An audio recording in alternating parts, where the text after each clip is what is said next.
یہ ہدایت ہے، تو اگر آپ لوگ ساتھ ساتھ پڑھتے رہا کریں نا تفسیر کی رپورٹس، تو اس میں بہت ساری ہدایات ویسے مل جاتی ہیں شعبوں کے لیے.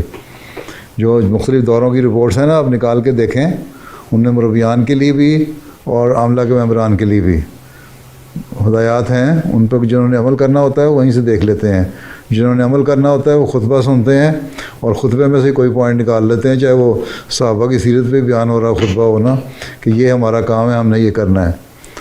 تو جس نے نکالنے ہوتے ہیں نقطے، وہ نکات نکال کے نا بیچ میں سے تو عمل کروانا شروع کر دیتے ہیں.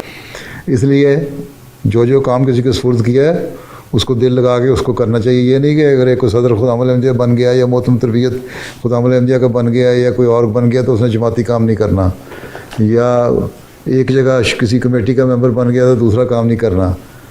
وقف زندگی 24 گھنٹے کا وقف زندگی ہے، اور 24 گھنٹے اس کو تیار رہنا چاہیے کام کرنے کے لیے، اور دوسروں سے بڑھ کر کام کرنا چاہیے اور اپنا نمونہ پیش کرنا چاہیے. یہ نصیحت آپ سارے کو کریں. اللہ تعالیٰ آپ لوگوں کو اس کی توفیق دے، اور اللہ حافظ ہو. 1 گھنٹہ آپ کا پورا ہو گیا ہے.